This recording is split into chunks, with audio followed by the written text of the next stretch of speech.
नमस्कार अमरावती. आंतरराष्ट्रीय युवा दिनाचे औचित्य साधून अमरावतीत रेड रन स्पर्धा 2026चे आयोजन करण्यात आले. जिल्हा एड्स नियंत्रण व प्रतिबंध कक्ष, जिल्हा सामान्य रुग्णालय अमरावती आणि IDIK महाविद्यालय बडनेरा यांच्या संयुक्त विद्यमाने या धाव स्पर्धेचे आयोजन करण्यात आले. बुधवार 12 ऑगस्ट रोजी सकाळी 6:30 वाजता या स्पर्धेला सुरुवात झाली. यावेळी विद्यार्थ्यांनी उत्स्फूर्त सहभाग नोंदवत तब्बल 5 किलोमीटरचे अंतर धावून पूर्ण केले. या स्पर्धेत 17 ते 25 वर्षे वयोगटातील महाविद्यालयीन विद्यार्थी-विद्यार्थिनींनी सहभाग घेतला. पुरुष आणि महिला अशा स्वतंत्र गटांमध्ये ही स्पर्धा पार पडली.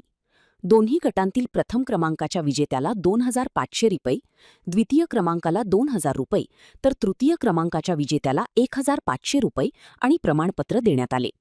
तसेच स्पर्धेत सहभागी झालेल्या सर्व विद्यार्थ्यांना सहभाग प्रमाणपत्र देऊन गौरविण्यात आले.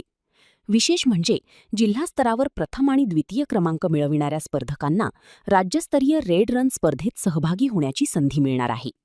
दरम्यान आजच्या काळात युवकांमध्ये व्यसनाधीनतेचे प्रमाण वाढत असल्याने देशाचे भविष्य असलेल्या युवकांनी व्यसनांपासून दूर राहावे असे आवाहन शल्यचिकित्सक डॉ. विनोद पवार यांनी केले.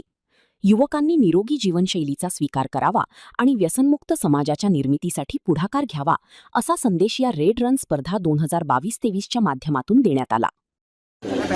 आज जिल्हा सामान्य रुग्णालय आणि एड्स नियंत्रण प्रतिबंध सोसायटी यांच्यामार्फत युवा महोत्सवामध्ये आपण रेड रन स्पर्धा घेतलेली आहे. या स्पर्धा 3 लेवलवरती होतात. त्याच्यासाठी प्रथम दर्शनी आपण आज जिल्हा लेवलवरती घेतली आणि यातले जे 1 आणि 2 प्राईज घेतलेले स्टुडंट आहेत हे आपण स्टेट लेवलला पाठवणार आहे आणि त्यातच मग आपले नॅशनल लेवलवर जाते. त्याच्यासाठी आपण स्पर्धा आयोजन केली होती. त्याच्यासाठी मी सगळ्यांना या स्पर्धेनिमित्त जे आपले स्पर्धक आहेत 1 आणि 2 मुलं आणि मुली यांना शुभेच्छा आहे की आपल्या जिल्ह्याचं नाव पुढच्या स्टेट नॅशनल लेवलवरती आलं पाहिजे एवढी शुभेच्छा देऊन सांगतो की व्यसनमुक्ती आपण जे आपली जी पिढी आहे आता युवा पिढी ही व्यसनाच्या अधीन चालली आहे तर ही जायला नको आहे. ह्याच्यासाठी हे स्फूर्ती मिळण्यासाठी त्यांना आपण या स्पर्धा आयोजित केल्या.